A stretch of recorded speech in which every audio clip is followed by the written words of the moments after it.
لولا جاءوا علیہ باربعۃ شہداء، کیوں نہ لائے اس واقعے پر 4 گواہ؟ واقعہ ہوا ہی نہیں، گواہ کہاں سے لائے؟ فَإِذْ لَمْ يَأْتُوا بِالشُّهَدَاءِ، پس اگر یہ نہ لا سکے 4 گواہ، فَأُولَٰئِکَ عِندَ اللَّهِ هُمُ الْكَاذِبُونَ، پس یہ لوگ اللہ کے ہاں جھوٹے ہیں۔ اب اس آیت کا مقصد سمجھو۔ بات تو پہلے واضح ہو گئی کہ اللہ نے فرمایا جاؤ بالعفک، جھوٹ بولتے ہیں جنہوں نے یہ بات کی، اور فرمایا مسلمانوں تمہیں ایسا کہنے کا حق نہیں تھا، تم اپنے دل میں سوچ رہے تھے نبی کی عفت و پاک دامنی کتنی ضروری ہے، کیوں بے احتیاطی کی باتیں کی؟ یہ بات تو ختم ہو گئی نا، اب کیوں فرمایا؟ اب اس لیے فرماتے ہیں کہ جو لوگ یہ کہہ چکے ہیں ان کی پٹائی کرنی ہے۔ یہ احسان قصہ رافضی لعنت اللہ علیہ وقطع اللہ دَوَابِرَهُم مِّنَ الْعَالَمِ، وہ کہتے ہیں نہیں زنا تو ہو چکے ہیں، گواہ نہیں تھے، استغفر اللہ۔ اور کبھی کہتے ہیں کہ سورۃ نور جو ہے وہ صحابہ نے بیٹھ کر بنائی ہے، صحابہ بنا سکتے ہیں، صحابہ پر تنبیہ ہے کہ تم نے کیوں ایسی غیر ضروری باتیں کہی، اگر صحابہ بناتے تو یہ آیت ڈالتے، اس کو تو نکال دیتے بیچ سے، اور پھر ان سے پوچھنا چاہیے کہ علی نے کتنی آیتیں بنائی ہیں اور فاطمہ و حسن و حسین نے کتنی صورتیں گڑھی ہیں، آخر وہ بھی تو صحابہ کی جماعت کے افراد ہیں، اور ان کی موجودگی میں ایسے واقعات کیسے ہو سکتے تھے؟ چنانچہ منافقین نے چال بازی لڑی، وہ بچ گئے، اور انہوں نے کہا کہ ہم کو تو حملہ سے پتہ چلا ہے، اور ہم کو تو حسان سے پتہ چلا، اور ہم کو تو مستح نے بتایا۔ یہ ان لوگوں کو آگے کر کے ان کو رگڑوایا، چنانچہ ان کو کوڑے لگ گئے، پٹائی ہو گئی۔ وَلَوْلَا فَضْلُ اللَّهِ عَلَيْكُمْ وَرَحْمَتُهُ، اگر نہ ہوتا فضل اللہ کا تم پر و مہربانی اس کی، فی الدنیا، دنیا میں، یہ اللہ کا احسان تھا کہ اللہ تعالیٰ نے وحی نازل فرمائی، یہ خدا کا احسان تھا کہ اے مسلمانوں تم بچ گئے، والآخرہ، اور آخرت میں، لمسکم، تو پہنچ جاتا تم کو، فیما فستم فیہ، جن باتوں میں تم مشغول ہو گئے تھے، عذاب عظیم، بڑا عذاب۔ فرمایا اگر اللہ تعالیٰ کی مہربانی نہ ہوتی کہ تمہاری توبہ قبول کی اور پیغمبر کی وجہ سے تم بولنے لگے، تم اس کو اپنی زبانوں سے تلقونہ، تلقا یا تلقا کے معنی فتلقا آدم من ربہ کلمات، سیکھنا، جب تم بولنے لگے اس واقعے کو اپنی زبانوں سے۔ ام المومنین فرمایا کرتی تھی کہ ایسا نہیں پڑھو، ایسا پڑھو، استلقونہ ولقا یلقو، استلقونہ ولقا یلقو کے معنی ہے الاقرار بالکذب، مختار الصحاح، اور الصحاح للجوہری، ولد کے معنی ہے الاصرار بالکذب، مسلسل جھوٹ بولنا۔ استلقونہ بألسنتکم، جس وقت تم بولنے لگے یعنی مسلسل جھوٹ، وتقولون بأفواہکم، اور بول رہے تھے اپنے منہ سے، ما لیس لکم بہ علم، کہ ہے ہی نہیں تم کو اس کا پتہ، وتحسبونہ ہینا، تم سمجھتے تھے اس کو ہلکا، وہو عند اللہ عظیم، اور اللہ کے ہاں بڑا جرم تھا۔ آئے آئے ولولا اذ سمعتموہ، کیوں نہ ہوا جب تم نے سن لی یہ باتیں، قل تم کہہ دیتے، ما یکون لنا ان نتکلم بہذا، ہمیں اجازت نہیں کہ بول بھی لے ایسی باتیں، سبحانکا، خدا ذات تیری پاک ہے، ھذا بہتان عظیم، یہ بہتان بہت بڑا ہے۔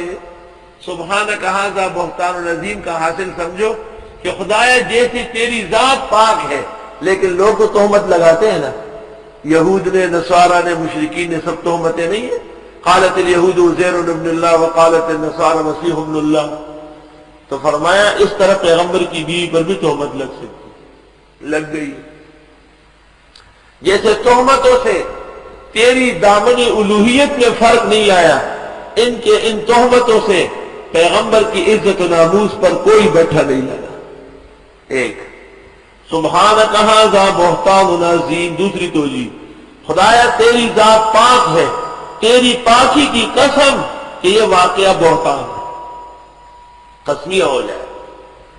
دو تیسری سبحانکا جیسی تیری ذات پاک ہے ایسی ام المومنین پاک دامن ہے. ھذا بہتان عظیم یعظکم اللہ نصیحت کرتے تم کو اللہ ان تعودوا لمثلہ ابدا کہ نہ کرو اس جیسا واقعہ کبھی بھی ان کنتم مؤمنین. ویبین اللہ لکم الآیات بیان فرماتے اللہ تم کو آیتیں واللہ علیم حکیم. ان الذین یحبون ان تشیع الفاحشہ. اب قاعدہ ذکر ہو رہا ہے گزشتہ 18 آیتوں کا حاصل، گزشتہ 18 آیتوں کا ایک حاصل. ان الذین بے شک وہ لوگ یحبون جو چاہتے ہیں ان تشیع الفاحشہ کہ پھیل جائے بے حیائی فی الذین آمنوا ایمان والوں میں لہم عذاب علیم فی الدنیا والآخرہ ان کے لیے عذاب ہوگا دردناک دنیا و آخرت میں. واللہ یعلم وانتم لا تعلمون اللہ جانتے ہیں تم نہیں جانتے. یہ تو بے حیائی عام کرنی ہے اور یہ پراپیگنڈے کرنا یہ تو بے حیائی کا اعلی کار بننا ہے. آیت سے علماء نے استدلال کیا ہے کہ گناہ سے بڑھ کر گناہ کی نشر و اشاعت ہے. المعصیۃ الکبریٰ اشاعت الفاحشہ.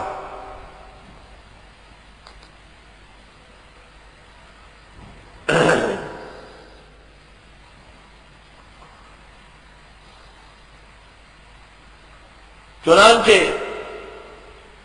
ہم بھی لوگوں کا حال جانتے ہیں.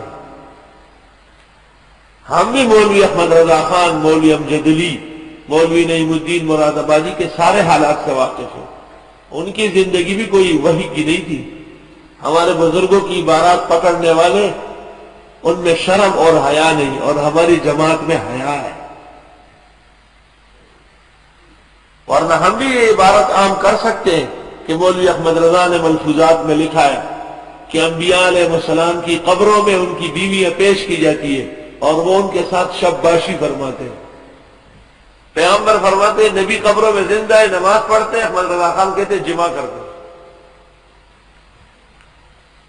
ہم بھی یہ بات عام کر سکتے ہیں کہ وہ کہتے ہیں کہ عبدالعزیز دباغ رحمت اللہ علیہ ان کے مرید کی 2 بیویاں تھیں. عبدالعزیز دباغ نے اپنے مرید سے کہا کہ ایک بیوی کے ساتھ جب جمع کرو تو دوسری کا پردہ کراؤ. رات کو تم نے ایک کی موجودگی میں دوسرے سے جمع کیا ہے. تو مرید نے پوچھا کہ حضرت والے کو کیسے پتہ چلا؟ فرمایا ایک پلنگ میں تم دونوں جمع کر رہے تھے، اس کے ساتھ ایک پلنگ خالی پڑا تھا. کہ جی حضرت. کہا اس میں تھا. وہی عجیب پیر ہے، مرید کو بیوی کے ساتھ ملنے بھی نہیں دے رہا. اور اس واقعے کا مقصد کیا ہے کہ مبتدئین کے ہاں پیر کو حق ہے کہ مرید کی بیوی استعمال کر لے. سیدھی بات. جب اس کو پتہ چلے کہ جب میں جمع کرتا ہوں تو وہ ساتھ ہی رہتا ہے تو پردہ کیا کرے گا اس؟ حالانکہ حدیث میں ہے کہ کرامن کاتبین بھی اس وقت انسان سے ہٹ جاتے ہیں جب وہ بیوی کے ساتھ بشری تقاضا پورا کرتا ہے. لیکن یہ ایسے پیر ہیں ان کے ہاں مبتدئین کے کہ یہ ہٹتے ہی نہیں.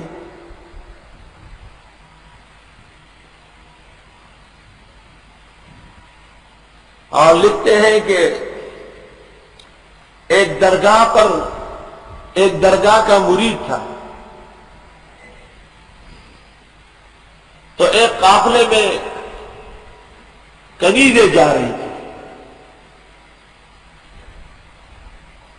درگاہ کا جو مرید تھا اس کو ایک کنیز بہت پسند آئی اور دیر تک اس کو دیکھتا رہا.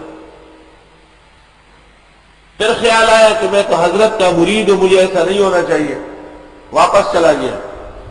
یک لخت قافلے کے مالک کو خیال آیا کہ ایک حسینہ کنیز درگاہ کے نظر کروں. چنانچہ اسی کنیز کو پکڑ کے درگاہ پہ لے آئے اور وہاں پیش کر دیا. مولوی احمد رضا خان اپنے قلم سے لکھ رہا ہے کہ درگاہ سے آواز آئی کہ اب دیر کس بات کا ہے، جلدی پکڑو کمرے میں لے جاؤ، اپنا کام پورا کرو، نہ نکاح کی ضرورت نہ تمہیں کچھ نہیں، بس کھینچو اور گھسیٹو۔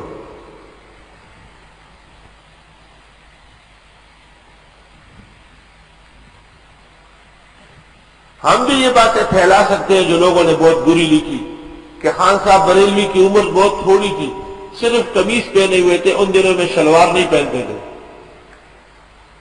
بریلی کے اندر طوائف آ گئی تو طوائف کو دیکھ کر مولوی احمد رضا خان صاحب نے قمیص آگے سے پکڑ کے آنکھوں پہ ڈالی، تو طوائف نے کہا کہ واہ، جو چھپانے کا تھا وہ تو کھول دیا اور جو کھولنے کا تھا وہ چھپا لیا۔ تو احمد رضا خان صاحب نے نیچے کی طرف اشارہ کیا، آنکھ کو اشارہ کیا کہ جب یہ دیکھتی ہے تو وہ کھڑا ہو جاتا ہے، اور اس کے کھڑے ہونے کے بعد نظام سارا درہم برہم ہوتا ہے۔ اب آپ بتائیں یہ بے حیائی اور بے شرمی کی باتیں علماء دیوبند کی شان ہے کہ ہم پھیلائیں؟ ان الذین یحبون ان تشیع الفاحشہ۔ یہاں ایک بریلوی آتا تو ایک دن پمفلٹ لے آیا، میں نے کہا یہ پمفلٹ جہاں سے نکلا ہے وہاں رکھو ورنہ یہاں رہ نہیں سکو گے، مجھے جو پتہ ہے وہ تمہارے بڑوں بڑوں کو پتہ نہیں، مجھے اس سے آگے 50,000 واقعات معلوم ہے الحمدللہ جو بیان کرنے کے نہیں۔ اب سوال یہ ہے کہ یہ لکھتے ہیں احمد رضا خان کی ذکاوت، یہ واقعہ ذکاوت میں لکھا ہے۔ آپ ان سے پوچھیں کہ اگر کوکب نورانی نے کسی موقع پہ شلوار نہیں پہنی ہو، صرف قمیص لمبی پہنی ہو، یا تراب الحق نے یا اور کسی حق دک نے، تو آپ اس سے، اور سامنے سے اجنبی عورت آئی تو آپ کیا کریں گے؟ آنکھیں چھپائیں گے یا نیچے کیسے چھپائیں گے؟ بس یہ سے کہ پتہ چل جائے گا۔ کل میاں جام جہاں منہ تھا اوروں کا سر، کل میاں جام جہاں منہ تھا اوروں کا سر، آج اسی کوچہ میں خود اس کی حجامت ہو گئی۔